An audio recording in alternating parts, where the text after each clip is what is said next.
Portions of this edition of The Don Kroah Show were pre-recorded for broadcast this hour. The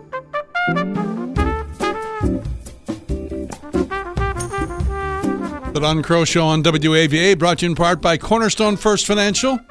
Interest rates at the lowest in the last year due to current economic conditions. So, of course, right now is the best time, perfect time, to call Mark Livingstone and the folks at Cornerstone First. See how much you can save.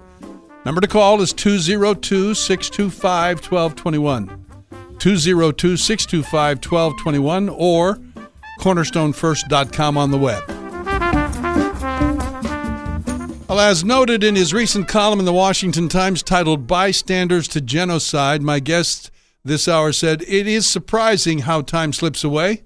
Just 5 years ago next month, in a major address at the National Defense University here in Washington, President Obama proclaimed a responsibility to act when American interests and values are at stake. And within days, a no-fly zone was established over Libya, and the forces of the longtime dictator Gaddafi were stopped in their tracks. But he says it appeared that Mr. Obama had established a principle, if not doctrine, of the responsibility to act in such cases of global aggression and injustice. Or did he?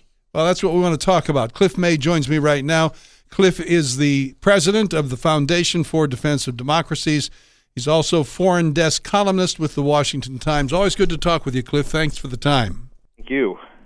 Would you take us to really what you pointed out, that it sounded good when it was first stated by the president, but everything since has denied any validity to what he really had in mind?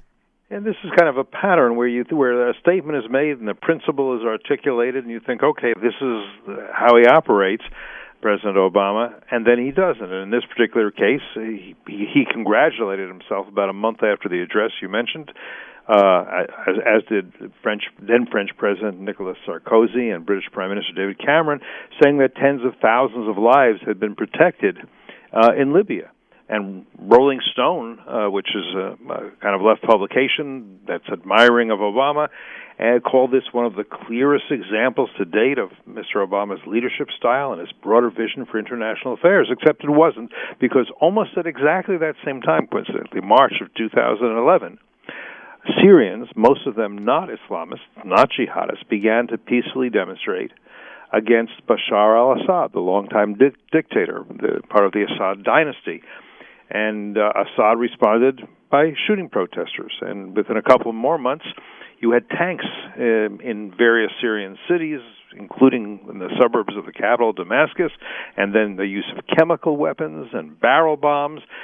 About a year ago, the UN was telling us that 250 million people had been killed. 250,000 people have been killed, with millions left homeless and in refugee camps. I've visited some of those refugee camps. They're massive. They're sprawling in places like Jordan and Turkey. Now there's a new report that says it's probably 470,000 people who have been killed, pretty much by Assad in putting down this rebellion. And Mr. Obama did not apply what he called the responsibility to act to end this. He did not talk again about our common humanity and our common security.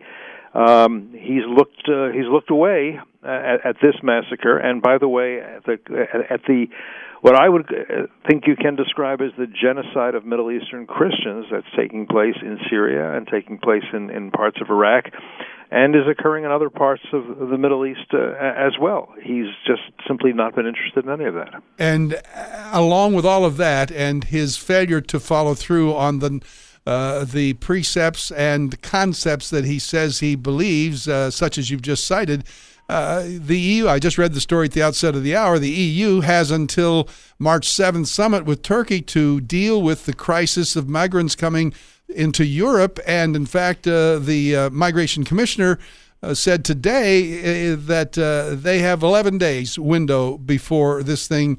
He says the possibility of a humanitarian crisis is very real, very near. All of this is tied back to that in some way, is it not, for the president's failure to follow through on his admired promise? Exactly, because of what's happened in Syria, because of the rise of the Islamic State, also called ISIS or ISIL, we have millions and millions of people fleeing their homes, and many have gone to Turkey, no question about it. But many of them, again, it's going to be in the millions, are trying to get into Europe, where they are hopeful that we think that they will be given housing and food and health care and job training and everything else. Now, I think this represents a real threat to Europe. I think I'm somebody who's in favor of immigration, but the country must be able to absorb the immigrants, and for that to happen, you can't have too many of it. I mean, food is good for you, but if you eat too much, you're going to get sick, and if you eat really too much, you're going to die. And I think Europe is in grave danger right now. Also, from the fact, I've written about this in a separate column, that the clear majority of those coming into Europe, call them refugees, call them migrants, call them what you will, are men. They've left their wives and children behind for some reason, and there's all sorts of ramifications if most of those being resettled in Europe turn out to be men, not women, and you have a disproportionate number of men in these immigrant communities and in Europe in general. And the kind of thing I'm talking about happened, for example, on New Year's Eve in Cologne and other cities where you had something like 1,000 immigrant males accosting and sexually assaulting and robbing women right out in public in the city center. And then the media trying to cover up a lot of it. And could this have been avoided had there been a unified plan to remove Assad? There were many, as you cite in your column, most Middle East experts believed, past tense, that Assad was fated to fall, probably sooner rather than later. What happened, and could it have been otherwise?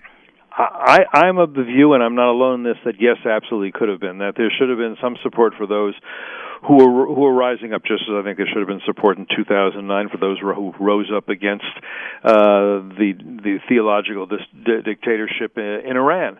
I think if that had happened, then people you would not have had this kind of carnage. You would not have set these kinds of brush fires off in the Middle East.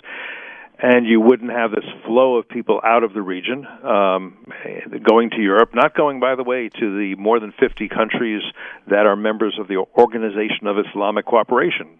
Since most of them are Muslims, you would think that they would go to other Muslim countries. And actually, there's been discrimination against the Christians who have been trying to get out, and the Christians are trying to get out because they are being offered a choice of conversion or death at the hands of groups like the Islamic State. So, yes, I don't think that this had to happen at all. This is the result of inaction. Now, bad things can happen when the United States acts, but this should at least teach us what terrible things can happen when the United States doesn't act, doesn't lead, and just lets things get out of hand as they did here. It's a problem for the people of the region, but it's also going to be a problem for Europe, and it may be a problem for us as well. We're talking with Cliff May, president of the Foundation for Defense of Democracies. He's foreign desk columnist with the Washington Times. 2 websites, defenddemocracy.org and, of course, WashingtonTimes.com. You also cite not only the failure of leadership regarding Mr. Assad, but it seems to me a double mistake when he, as you pointed it out, created a vacuum with his precipitate withdrawal from Iraq, as you put it. And look what that brought. He mocked the forces there as being just the JV, but look where we are in that regard. So it's really 2 points of failure that have created the situation, I would say. I think that's right. And Assad, of course, was also supported and saved, perhaps, by the Iranian regime, which is also the Islamic Republic of Iran, which is every bit as jihadist as Al-Qaeda and the Islamic State, and by Hezbollah, which is essentially the terrorist foreign legion of Iran, based in Lebanon, taking over Lebanon increasingly. I think Lebanon may be soon lost as a country. I've talked to journalists there who say the nightclubs are still open, but other than that, it's over here. And of course, Putin probably delights in seeing all these migrants coming to Western Europe, because that could bring down the EU and bring down NATO. And I think he would consider that a good day's work on his part if he helped that to happen. And the Islamic State rose up after the surge. There were mistakes from hate in Iraq, no question, but the surge absolutely killed off what was called Al-Qaeda in Mesopotamia, Al-Qaeda in Iraq. But because all our troops left, not even a residual force, they were able to reconstitute, rise up again, and then they split off into what's called the Islamic State, which has the same aims as Al-Qaeda, but a slightly different agenda. They're announcing the caliphate now. They don't have the patience to wait. And then there was Samantha Power. I must have you comment on that, as you do in your article. Well, yes. I mean, Samantha Power is a very interesting woman. She literally made what I would say is a brilliant career as an academic and as a journalist on the issue of genocide. She literally wrote the book. It was called A Problem from Hell, America in the Age of Genocide. In 2012, she was appointed by President Obama to something newly formed called the Atrocities Prevention Board, which I would have to say didn't succeed in preventing many atrocities. Then he made her U.S. ambassador to the United Nations and gave her cabinet-level rank. All U.S. ambassadors to the UN don't get that. She said in her book, people have explained U.S. failures to respond to specific genocides by claiming that the United States didn't know it was happening, that it knew but didn't care, or that regardless of what it knew, there was nothing useful to be done.